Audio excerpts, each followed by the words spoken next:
os golpes contra a democracia brasileira, né? Eu, como articulador nacional do Movimento FANT, estarei fazendo a mediação dessa mesa incrível.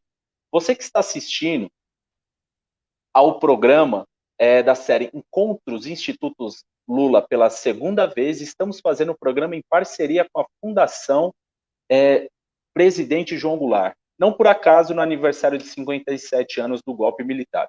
Antes de continuar e passar a palavra à nossa convidada e convidados, eu queria agradecer à Fundação Perseu Abramo pelo apoio e à rede de transmissão Facebook, FPA, TVT Brasil, Brasil de Fato, PT na Câmara, PCdoB Nacional, Partido dos Trabalhadores, PCdoB, Partido Comunista do Brasil, Flávio Dino, YouTube, Instituto Lula, Fundação Perseu Abramo e Flávio Dino.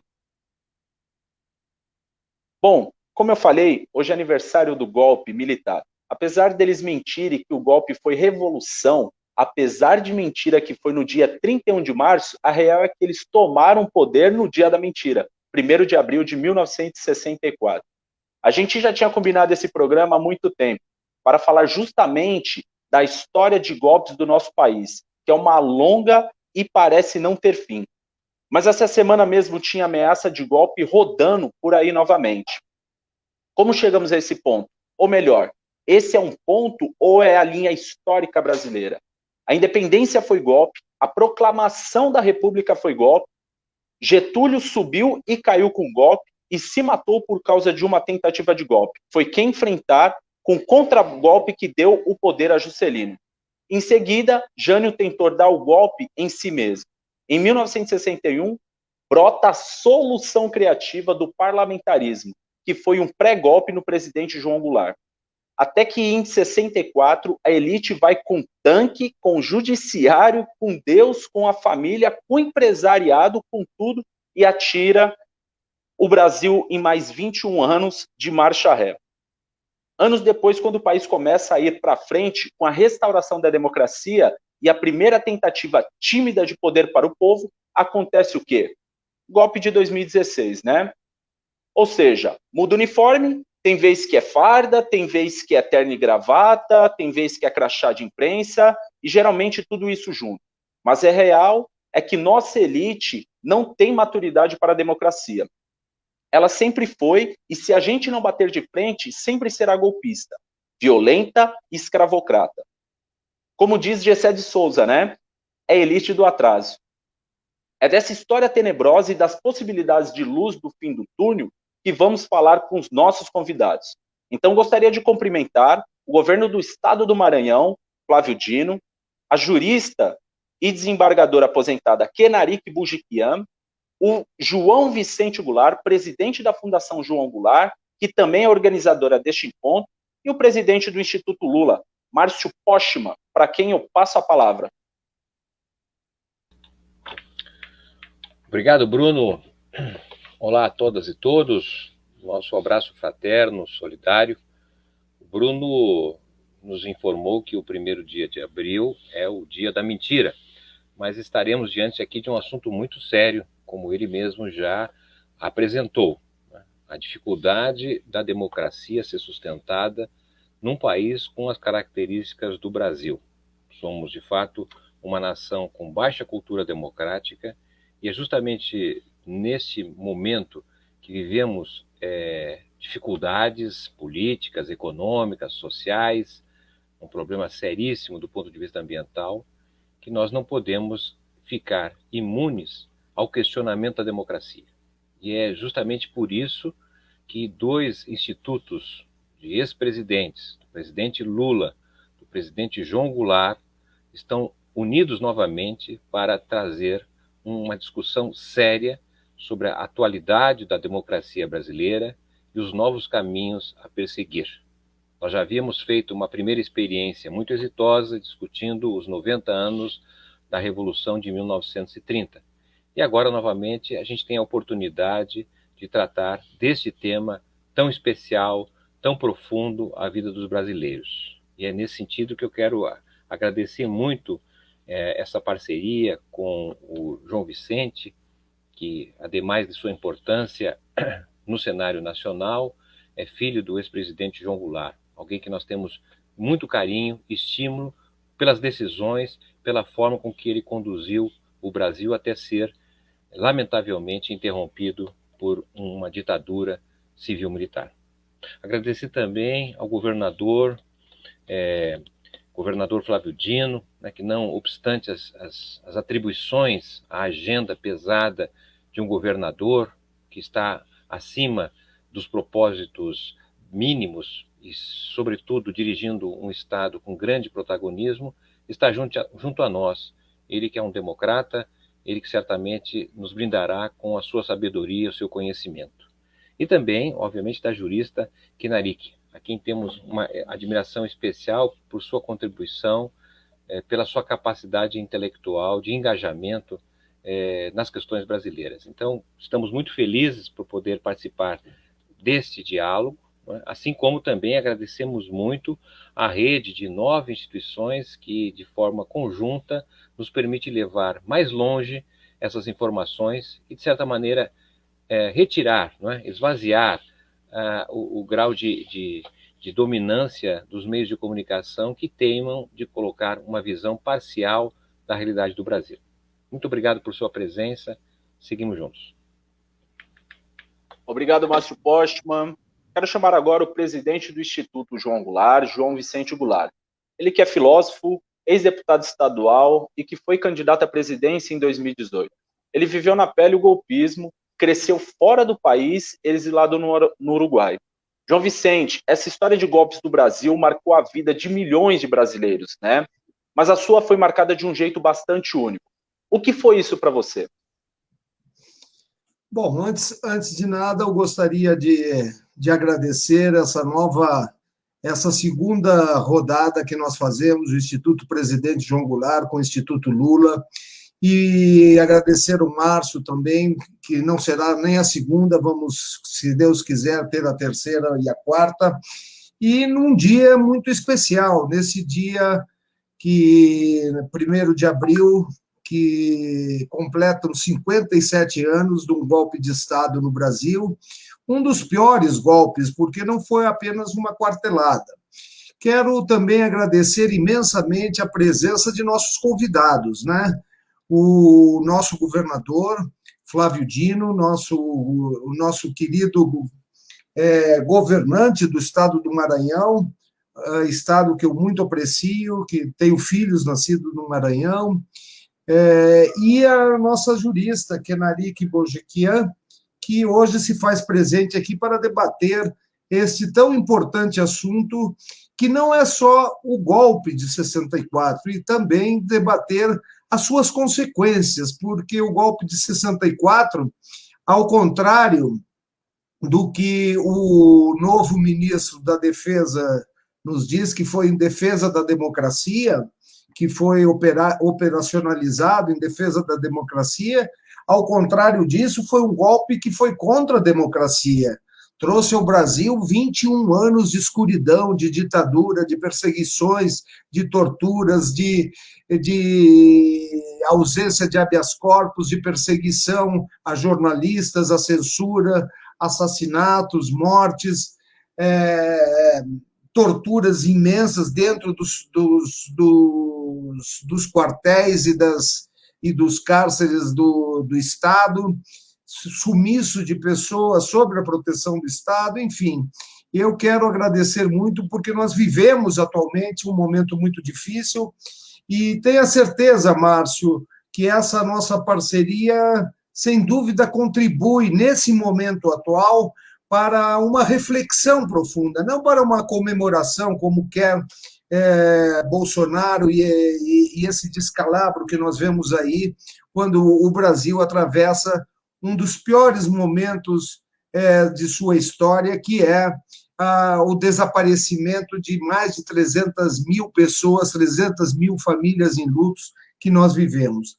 Então, o momento político nos traz essa reflexão. Eu acho que nós, com este encontro e esses nossos grandes convidados, estamos contribuindo para que esclareçamos ao Brasil, aos jovens brasileiros, o que foi uma ditadura e aqueles que pretendem posar de ditadores não tenham mais essa oportunidade, e que nós tenhamos, em 2022, as condições necessárias, democráticas, para que possamos sair deste drama que vivemos e por esta condução terrível que esse presidente está impondo ao Brasil e impondo aos brasileiros, tanto aos brasileiros ricos como aos brasileiros que hoje não têm sequer o que comer, sequer como trabalhar, sequer como conduzir as suas famílias. Então, muito obrigado,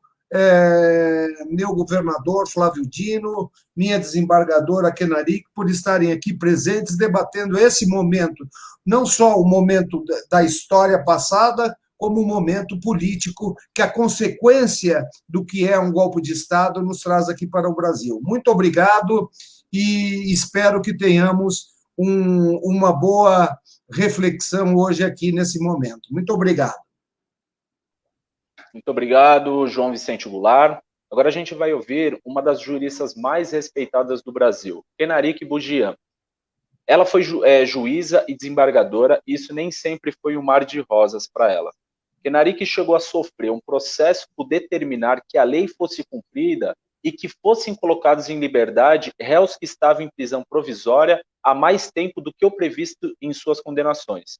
Kenarik conhece de perto o Poder Judiciário, que nos últimos anos esteve no centro de diversas polêmicas. Para uns, é um poder que criou heróis no combate à corrupção. Para outros, um poder golpista. Kenarik, conta pra gente um pouco a sua visão sobre esse lado, infelizmente, tão batido da história brasileira. Olá, prazer enorme estar aqui nesse programa Encontros do Instituto Lula e da Fundação Presidente João Goulart. Eu agradeço muito o convite, porque me dá a oportunidade de estar aqui com pessoas muito queridas, a começar pelo nosso moderador, o Bruno Ramos, que nos encontramos aqui em São Paulo, nessas lutas em relação à violência, o Márcio Postman, que já faz tanto tempo que a gente se conhece, de lutas, parceiro da Associação Juiz para a Democracia, já deu palestras para a gente, João Vicente Goulart também, na luta pela democracia, e o meu querido Flávio Dino, desde a época que era juiz, e sou fã de carteirinha, ele sabe disso, e é um prazer enorme estar aqui com vocês, em períodos que são tristes, né, porque como a gente não pode deixar de lembrar, nós temos 320 mil brasileiros falecidos em razão da pandemia, né? Então, por primeiro, sempre, eu acho que a gente tem que fazer essa lembrança e nossa solidariedade a todos os familiares, amigos, e a nossa indignação pelo que está acontecendo, né? Bem, vamos lá. O que falaram para mim que a gente ia conversar um pouco sobre os golpes contra a democracia, né? E o Bruno já fez uma provocação para mim, falando dos juízes, heróis, golpistas, enfim. E sendo o dia de hoje, o dia que a gente rememora uma fase triste da nossa história, que é o golpe militar de 64, e que foi com uma instauração de um regime absolutamente autoritário, violento, que ceifou vidas, tirou direitos, teve, evidentemente, também, de algum modo, a mão de juízes, em alguma medida, né? Eu lembro que, não faz muito tempo, eu tive numa exposição no Memorial da Resistência, aqui de São Paulo, onde eu moro, e teve uma exposição que foi organizada pelo Olímpio Freire, e às tantas, uma coisa que me chamou bastante atenção é que havia uma pesquisa em relação à população brasileira a apoiar ou não a reforma agrária. E eu me surpreendi porque realmente era um número bastante considerável dos que apoiavam. E aí a gente tem que ficar sempre pensando o que se quer retirar quando se tem um golpe num país, né? Quando a democracia fica subtraída. Na verdade, quando temos um golpe, o que nós temos é a subtração do poder do povo. Isso aconteceu em 1964, isso aconteceu de uma forma diferente em 2016 e com consequências, com ações posteriores ao próprio 2016, que é o marco do impeachment, né? Mas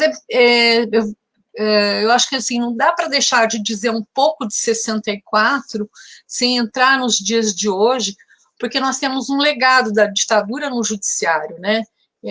Nesse período de 64, 85, do golpe da ditadura que se implementou, a ditadura civil-militar aqui no Brasil, nós sabemos que temos episódios dos quais o judiciário andou de mãos dadas com o executivo de então, né? E dando suporte e legitimando violações, seja de forma ativa e muito especialmente de forma omissiva.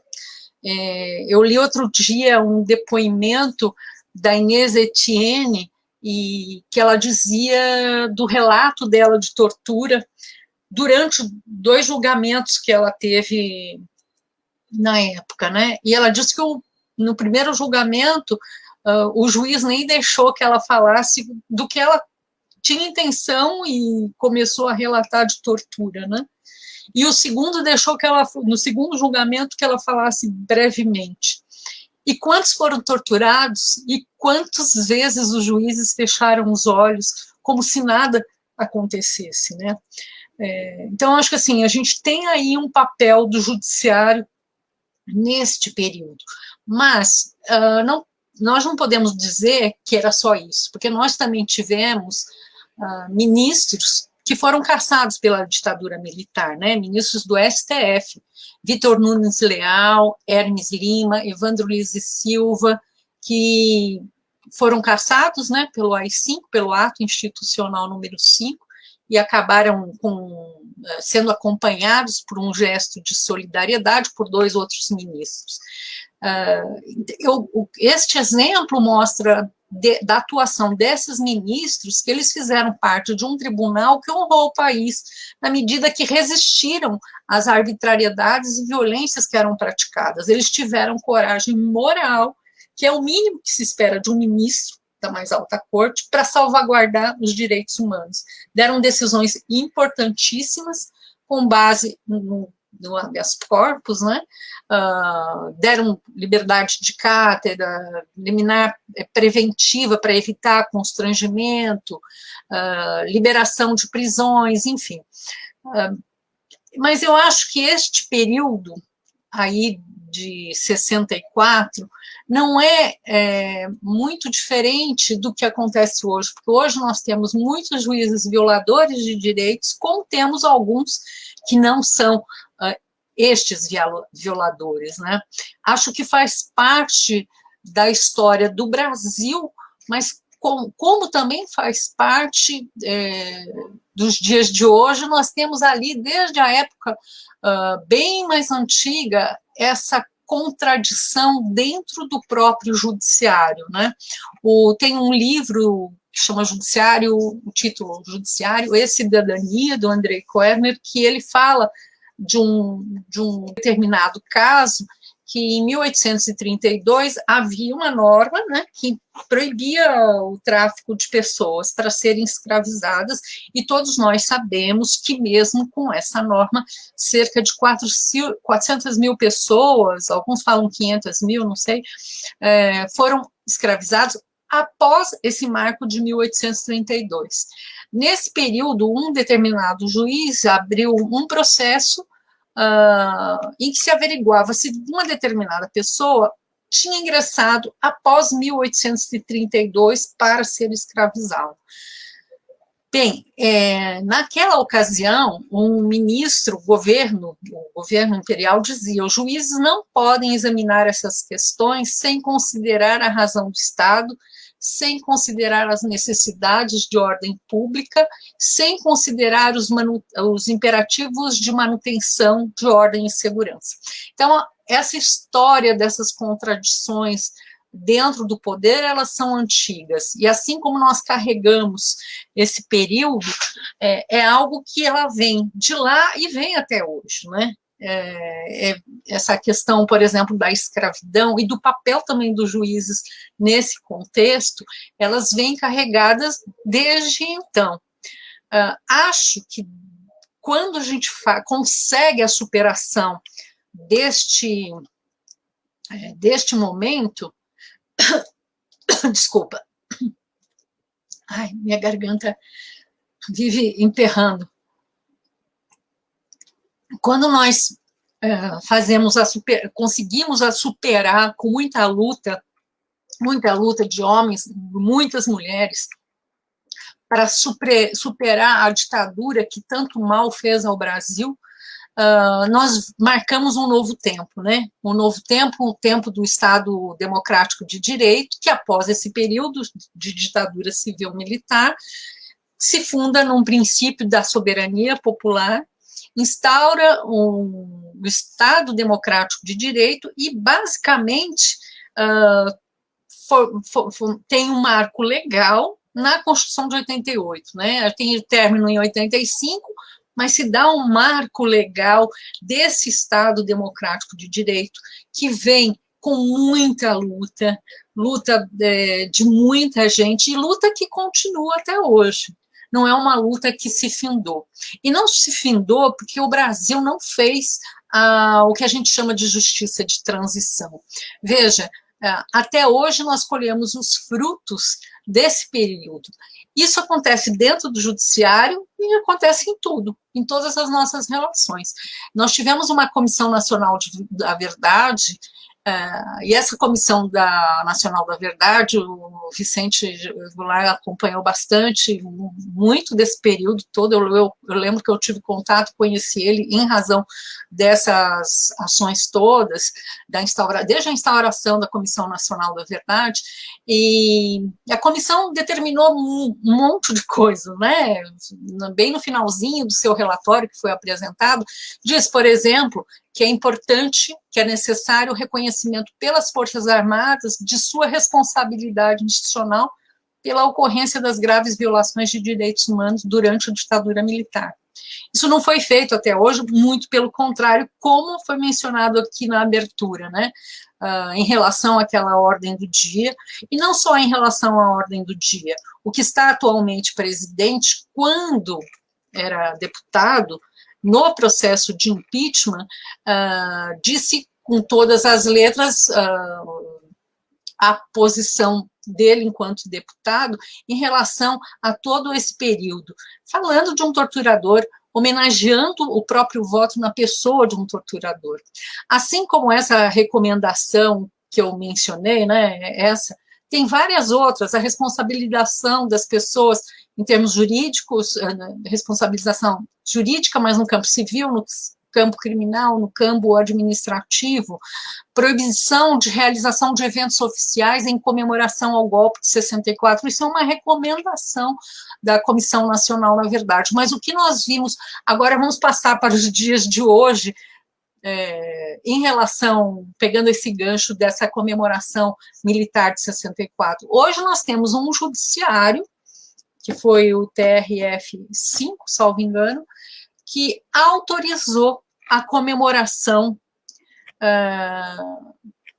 do golpe de 64, alegando liberdade de pensamento, etc. e tal.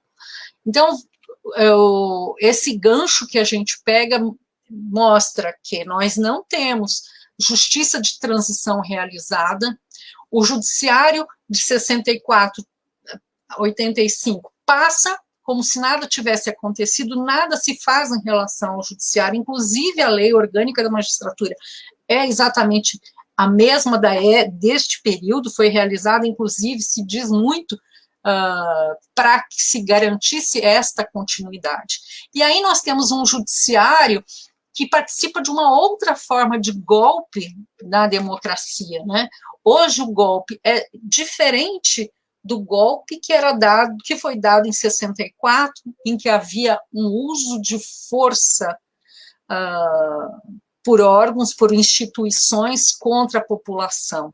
Hoje o golpe se dá de uma forma muito diferenciada. É como alguém falou, antes o exército, agora a gravata, agora se dá de uma outra forma. É interessante pensar, em 2016, eu tive com o Papa Francisco numa reunião para levar as preocupações dos movimentos populares aqui do Brasil sobre o que estava acontecendo naquele período. Pouco depois ele fez uma reunião com Celan e mencionou da preocupação dele em relação aos golpes brancos. Ele não falou de que país ele estava se referindo especificamente, aqui das Américas, mas não precisamos ter muita bola de cristal, não é verdade? E aí o Papa Francisco, algum tempo depois, uns 3 anos depois, usou também de uma oportunidade que estava com juízes para registrar a preocupação dele com uma outra forma de risco para a democracia, que era o uso do lawfare, eu não sei que nome a gente pode dar em português, mas enfim, eu ainda não sei.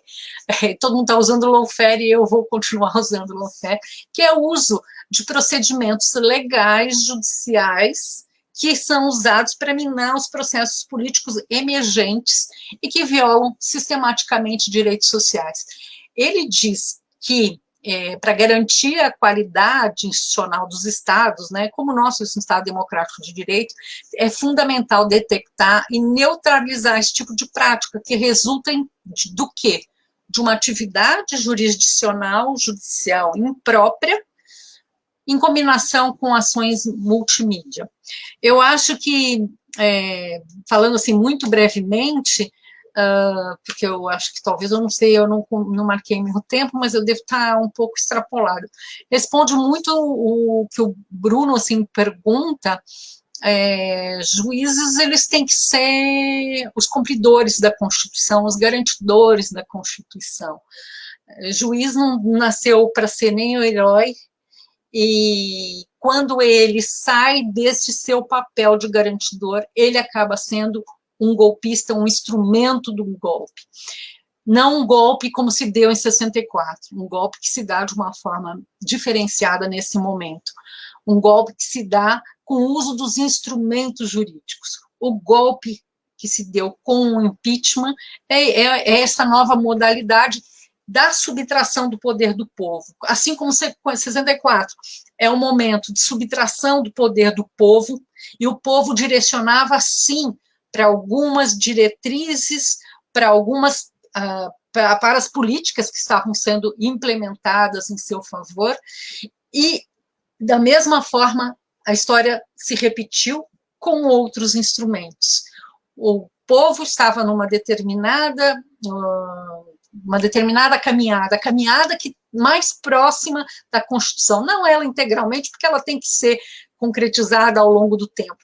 Flávio Dino está nessa construção agora no Maranhão. Quanto mais se aproxima dos direitos que estão ali na Constituição para o povo, é que nós encontramos o verdadeiro sentido do poder do povo, porque o poder do povo se traduz na sua soberania, nas suas escolhas éticas, nos seus patamares éticos, nos seus objetivos, que estão na Constituição. Quando um juiz atua fora desse contexto, o que ele é um grande golpista. Então, assim, eu vou terminando, Bruno, te devolvendo a palavra para a gente poder escutar, que eu estou aqui ansiosa, o meu querido Flávio Dino. Vou me mutar aqui. Eu não falei até, mas a senhora ainda tinha mais um pouquinho. Eu quero aproveitar esse espaço aqui para falar que eu tenho muito apreço pela senhora, muito apreço por todo o trabalho que a senhora já fez e continua fazendo por todos e todos nós, Kenari. Muito obrigado, gratidão. Agora vamos ouvir o governador lá do Maranhão, Flávio Dino, do Partido Comunista do Brasil. Partido que mais de uma vez, né, foi proibido na ditadura. E foi por esse partido que Dino se elegeu e se reelegeu, enfrentando a maior campanha de extrema-direita que o país já viu. Antes de ser governador, Flávio Dino construiu uma carreira como advogado, professor e juiz federal. Inclusive, sempre tem alguém lembrando que Dino passou em primeiro lugar no mesmo concurso que colocou o ex-juiz Sérgio Moro na carreira pública, né? Governador, Nessa semana mesmo, vimos muita gente assustada, falando em golpe militar, né? A gente até sobre golpe das polícias, por exemplo, né? E o senhor é um cara que venceu um momento de golpes pela via democrática. Esse legado golpista brasileiro tem jeito, governador? O futuro é democrático? Bruno, quero agradecer a você pela mediação e pela pertinente instigação para a minha participação. Do mesmo modo, foi instigante e sempre é as intervenções da minha querida amiga Kenarik, que foi minha presidenta, porque eu fui associado da Associação dos Juízes pela Democracia, da AJD, quando ela foi presidente. Então, eu tenho uma relação de muito respeito e carinho por ela. Do mesmo modo, quero agradecer ao Instituto Lula, liderado agora pelo Márcio Postma, com quem sempre aprendo, e meu amigo João Vicente Goulart, presidente do Instituto João Goulart. Homenageio muito especialmente o presidente constitucional do Brasil, que numa data triste, que é esta, 1º de abril, foi indevidamente apeado, golpeado por forças que não concordavam com a democracia e rasgaram a Constituição. Lembro, Bruno, de ter assistido muitas vezes e sempre me impressiono com isto. Tancredo Neves, que era deputado federal, que não era um homem de esquerda, não se apresentava como tal, pelo contrário. Mas tamanha indignação que ele teve, que na noite do golpe, uma noite como esta, ele bradou do plenário da Câmara diretamente para os livros da história: canalhas, canalhas, canalhas. Foi Tancredo Neves, vejam, não era uma pessoa de esquerda, não era uma pessoa socialista. Pelo contrário, era o homem que hoje seria adjetivado de centro, centro-direita, centro-esquerda, dependendo do tema. Isto permite aquilatar a indignação que deve sempre marcar todos aqueles que compreendem que uma injustiça deve sempre ser reparada, ainda que demore. Nós vimos isto agora. Eu, Kenarik, você, Bruno, e tantos e tantas, participamos do movimento Lula Livre. Exatamente porque tínhamos a convicção política, e no nosso caso, meu e da Kenarik, também técnica, jurídica, de que havia ali uma violência. Havia aquilo que o presidente Tancredo Neves tinha corretamente adjetivado como canalice. Esse, portanto, é o fio condutor de uma noite como esta, em 64, e deste momento da vida brasileira. Lá e cá, Bruno, existe a mesma questão que você coloca ao indagar sobre o futuro. A nossa Constituição tem uma identidade: Estado Democrático de Direito. E pela nossa Constituição, a democracia não é apenas uma forma, não é apenas um procedimento que resguarda regras do jogo. É mais do que isso. A Constituição é forma, é conteúdo. Isso permeia todo o texto constitucional, mas aluda a uma parte que seria o núcleo da Constituição, as chamadas cláusulas pétreas. Artigo 60, parágrafo 4º. Quais são as 4 cláusulas pétreas? Separação de poderes. Então, nosso conceito de democracia exige que não haja poder despótico. Não haja poder de um sobre todos. Em segundo lugar, forma federativa de Estado. Ou seja, o presidente da República não manda nos estados, não manda nos municípios. Em terceiro lugar, voto direto, secreto, periódico. Alternância no poder. E tem um quarto aspecto, Bruno, que explica e responde a tua pergunta. O quarto item das cláusulas pétreas se chama direitos. E este é o núcleo do problema. Por conta da formação histórica do Brasil, a Kenarique acabou de aludir a isto, quando lembra do escravismo, da escravização negra, ela lembra que a nossa classe dominante foi formada e apaixonada em larga medida, infelizmente, pela senzala e pelo pelourinho. E quando os direitos se ampliam, eles não se importam com os outros três itens. Eles rasgam. Separação de poderes é besteira. Forma federativa de Estado. Voto, isso é besteira. O que não pode é ampliar direito para o povo. Conversa é essa de liberdade. Liberdade é para a minoria. Liberdade para todo mundo? Não, não pode não. Igualdade de chance, de oportunidades. Veja, eu não estou falando de igualdade de resultado, igualdade na chegada. Eu estou dizendo igualdade liberal, igualdade na partida. Ter acesso à educação. Não, não pode não. Reforma agrária, reforma de base, como o João Goulart pregou no dia 13 de março de 64, na Central do Brasil, vá de retro. Não pode não. Uma parte da classe dominante morre. E são os primeiros que pegam a Constituição e trituram.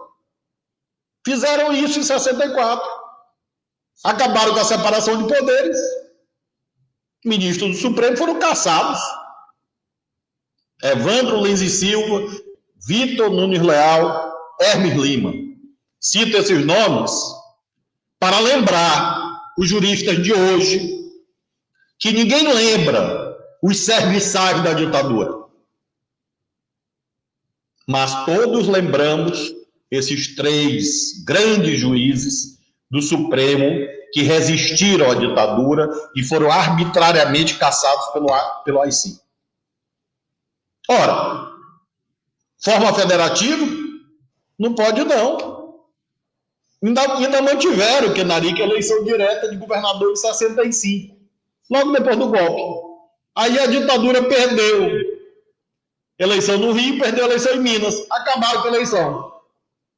Não, não pode mais ter eleição. Os governadores são escolhidos indiretamente, prefeito é nomeado. Não tinha federação. Voto, esse mesmo é que não pode.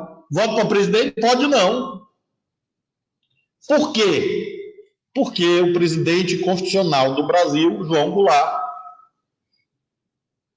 resolveu implementar um programa dentro da Constituição de 46, chamado Reforma de Base.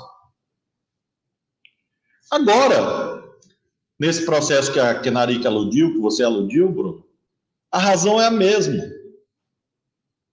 Aeroporto não pode virar rodoviária. Agora, este ministro da Fazenda do Bolsonaro disse outro dia que as empregadas domésticas estavam indo para a Disney. Ele considera isso um escândalo.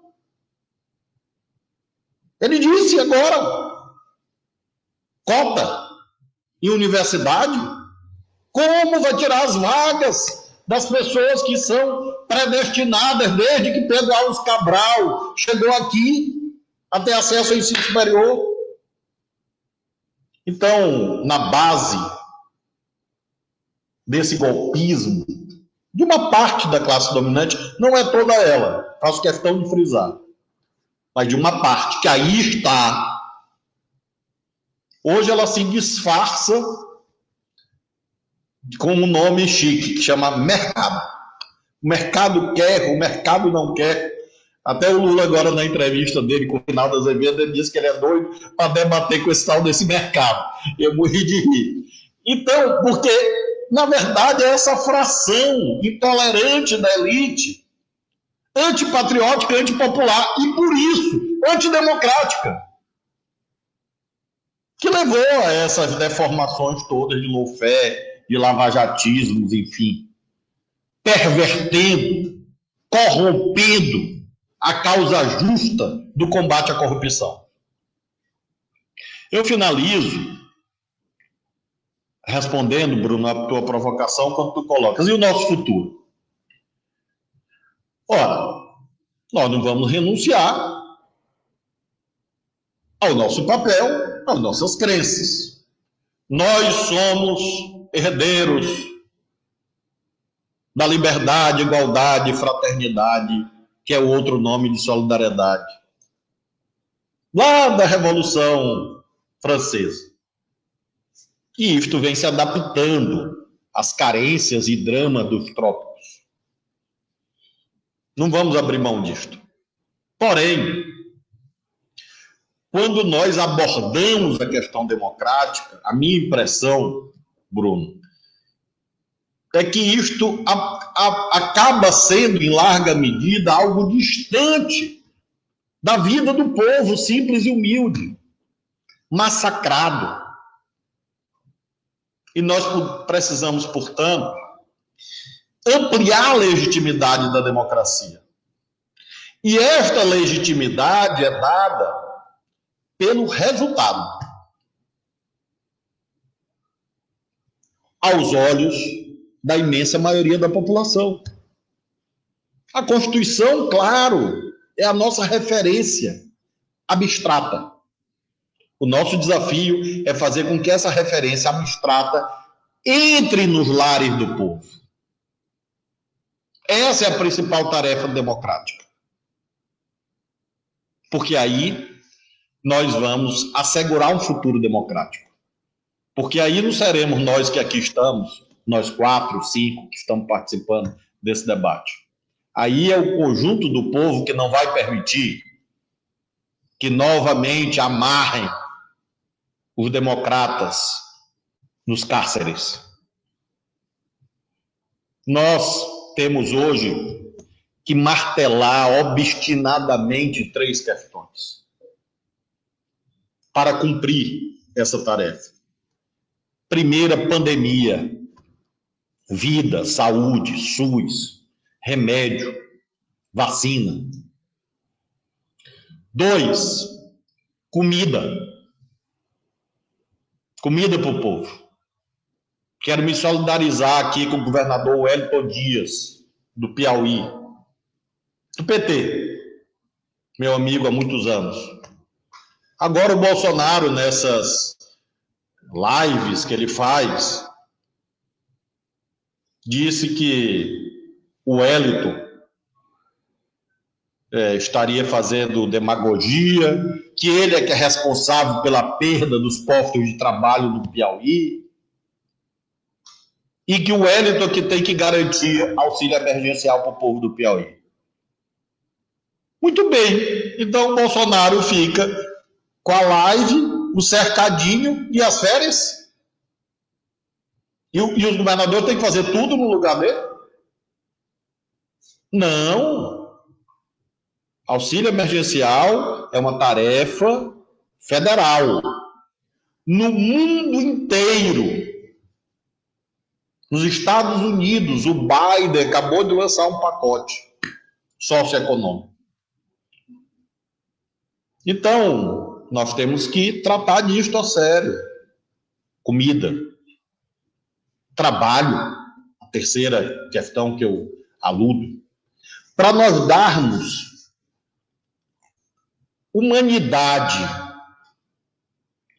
à democracia, para ela não ser adereço, para ela não ser enfeite, para ela não ser bacharelismo, para ela não ser uma coisa metafísica, para ela entrar na vida do povo. A democracia garante isso. Nesse momento, todos nós democratas, um pouco mais à esquerda, um pouco menos à esquerda, Eu dialogo com todos da política e governamos aqui de modo bem amplo, mas acho que nós temos, Bruno, que, para garantir um futuro democrático, enfrentar essas três questões na hora presente. Porque o desespero e o ódio, historicamente, alimentam fascismos. Assim foi na Itália, assim foi na Alemanha, há 100 anos atrás. A história brasileira ensina. Nós temos que ser luzes, nós temos que ser esperança. Os democratas têm que ser esperança. Mostrar o caminho da esperança.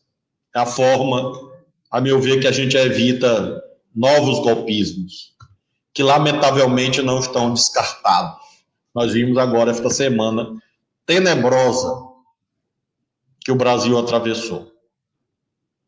Nesse aspecto, o Bolsonaro é coerente. Ele sempre foi isto. Não dá para esperar outra coisa dele. O que me impressiona é que semana a semana ele vai se superando na execução de um programa de destruição do Brasil. Destruição, subalternização das instituições. Tentou fazer com as Forças Armadas, tenta colocar as polícias contra os governadores. Não é de hoje. Lavou as mãos e sabotou ações contra o coronavírus. Tudo isto compõe, a meu ver, o contraste que nós temos entre os fascismos e entre os democratas. E nós temos que fortalecer essa corrente da democracia no coração do povo para garantir o futuro democrático para o Brasil. Obrigado. Muito obrigado, governador. Eu, sinceramente, fiquei bem emocionado com as falas aqui, tanto do senhor quanto da dona Kenarik Boujiquian. Nasci homem negro, periférico, nascido e criado, né, num lugar que durante muitos anos, né, e ainda persiste sobre a ausência de políticas públicas, né, filho da era Lula, onde tive a oportunidade de ir para a universidade, né, hackear a estrutura da universidade, que ainda é uma educação eurocêntrica, e compartilhar com os meus, né. Filho dessa era Lula, tive a oportunidade de estar hoje como articulador nacional do maior movimento cultural do país, que é o movimento punk, né? Essas falas, debates como esses, e que nos aproxima, como jovens também, tendo a oportunidade de estar num debate com essa envergadura, com esse calibre, saibam que para mim é muito importante, né? Para mim é uma honra ouvir cada um de vocês e ter a oportunidade também de aprender ainda mais sobre esse período, né? Que ainda é escondido de todas as formas, mas a gente tem fala sim, a gente tem voz e a gente vai ecoar por todos os sentidos, né? Uma das coisas que sempre me intriga nesses debates é falarmos de redemocratização do país em ditadura nunca mais, né? Quando, no meu ponto de vista, a democracia real até hoje não chegou em muitos territórios brasileiros. Eu falo das favelas, das periferias de modo geral, né? Das terras demarcadas, que correm o risco todos os dias, do encarceramento em massa, da escravidão moderna, do extermínio da juventude negra. Nesses territórios, e para essas pessoas era ruim antes, durante e continuou sendo ruim depois da ditadura, né?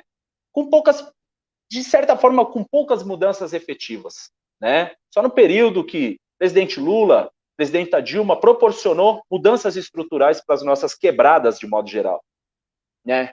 Ou seja, pensar democracia é um debate muito profundo no Brasil, porque o fim da era militar não significou necessariamente a liberdade das populações mais vulneráveis desse país. E com essa provocação, eu encerro o nosso papo de hoje, né?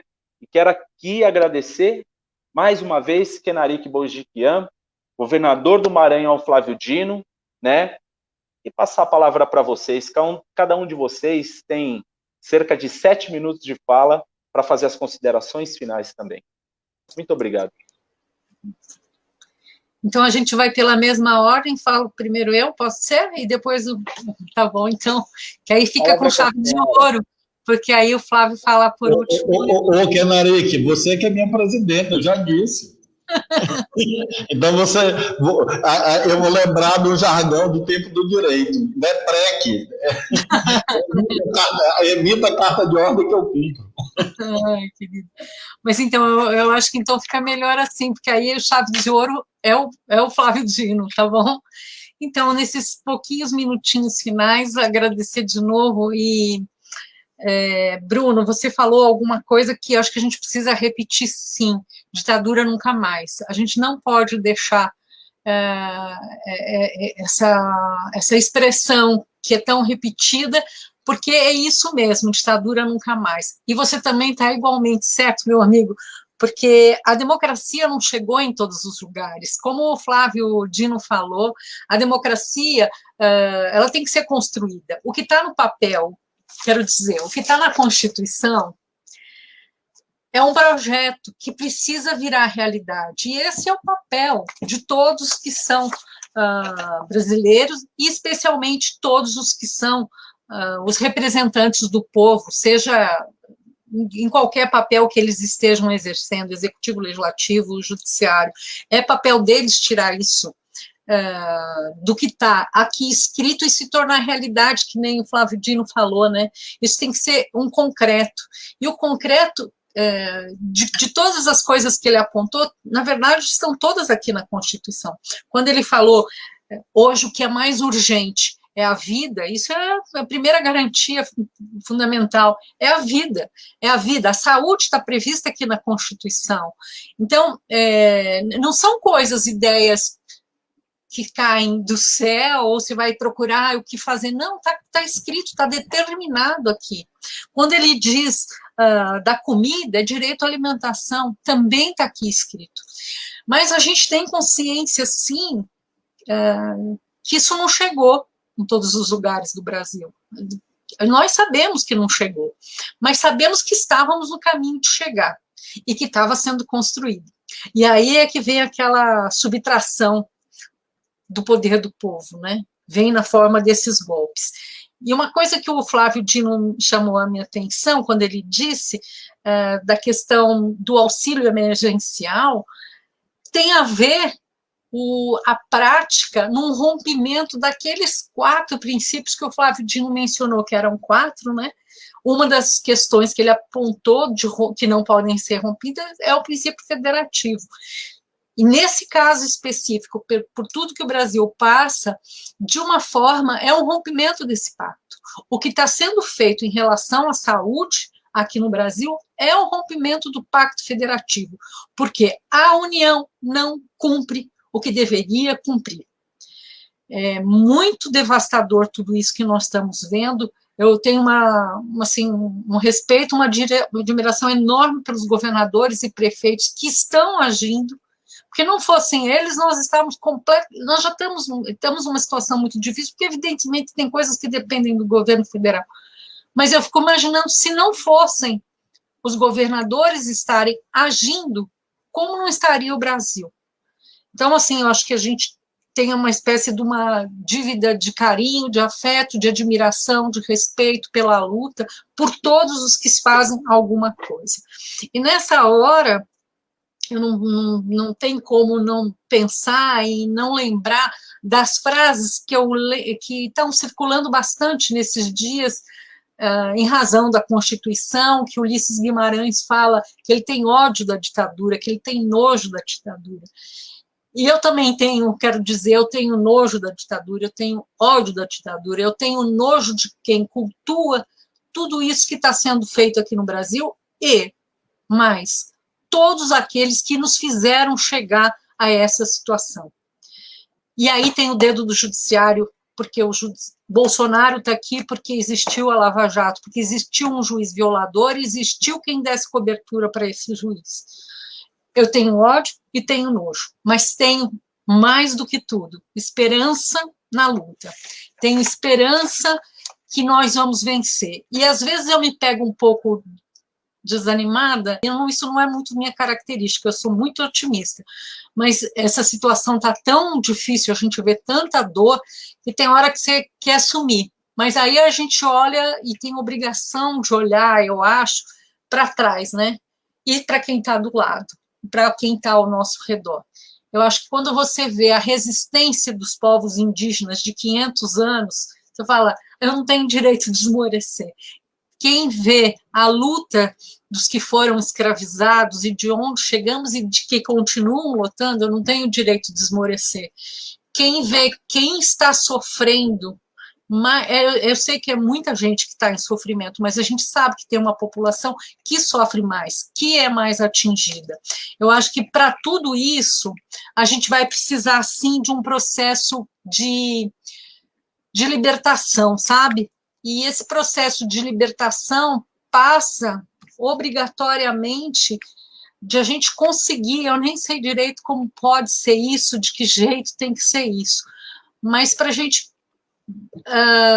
tirar da nossa história, superar, resolver algo que vem carregando de tantos e tantos tempos.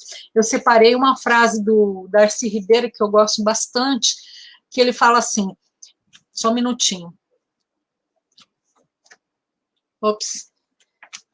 Deixa eu pôr aqui para eu conseguir ler.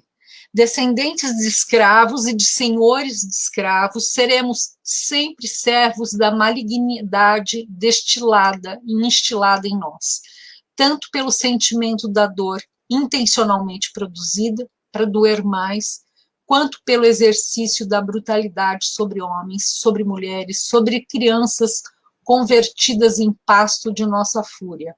A mais terrível de nossas heranças é esta de levar sempre conosco a cicatriz de torturados impressa na alma e pronta a explodir na brutalidade racista e classista.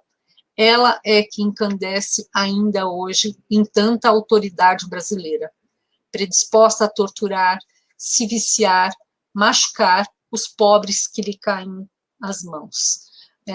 Darcy Ribeiro, que falou isso no livro, né? A formação e o sentido, o povo brasileiro, a formação e o sentido do Brasil. Eu acho que a gente precisa fazer essa libertação deste peso que carregam, e alguns carregam com prazer isso que está aí.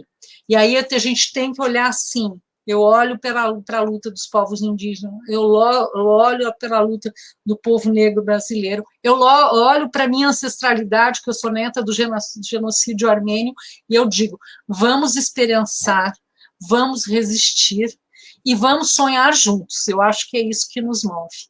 Obrigada, Bruno, de estar junto com você.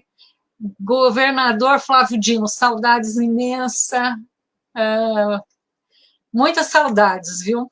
Quando isso terminar, me espere no Maranhão, que eu vou lá, para continuar visitando, vendo aquela experiência maravilhosa que eu vi quando eu fui a última vez na área de educação, que me impactou tanto.